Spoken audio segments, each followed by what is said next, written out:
ჩვენ მოწვეული ყავს ბატონი გივით არგამაძე. ბატონი გივით არგამაძისთვის შეტყობინება იქნა გაგზავნილი, უფრო მეტიც მან პირადად მოაწერა ხელი იმის თაობაზე ინფორმაციას, რომ ჩაიბარა ეს შეტყობინება, შესაბამისად მისთვის არის ცნობილი, რომ ის დღეს 11 საათზე არის მოწვეული კომისიის წინაშე.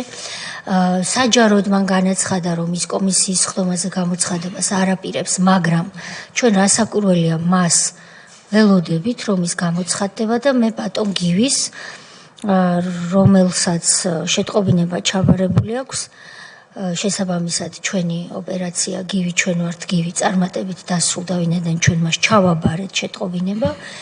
ვურჩევ ბატონო გივი, მობრძანდით, ვინაიდან სისხლის სამართლებრივი პასუხისმგებლობის საკითხი დადგება და ეს იქნება გარდაუვალი. ამიტომაც მობრძანდით და გაეცით კითხვებს პასუხი, რომლებიც ეხება აგვისტოს ომს და იმ 8 წლიან პერიოდს, როდესაც თქვენ მართავდით უშიშროების კომიტეტს პარლამენტში. როდესაც თქვენ გვემუქრებოდით საქართველოს შვილებს, რომ სულს ამოგხვდიდით.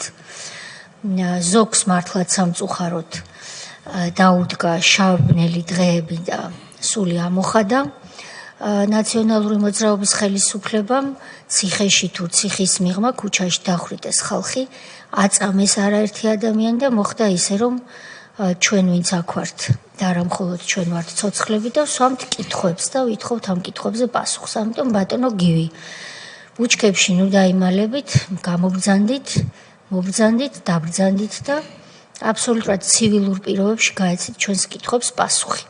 ამაზე მეტი გაფრთხილება მე არ ვიცი, როგორ შეიძლება გააკეთოს ადამიანმა, რომელსაც არანაირი სურვილი არ აქვს, რომ ეს იყოს რაღაცა ტიპის სადამსჯელო მექანიზმი. საზოგადოებას აქვს კითხვები, კეთილინებეთ და თუ ასეთი უშიშრები იყავით 9 წლის განმავლობაში, ბაჩო ახალაიას, ზურა დეიშვილის და ვანო მერაბიშვილის იმედით და მათ იმედად ახლა მობრძანდით და გაეცით კითხვებს პასუხი.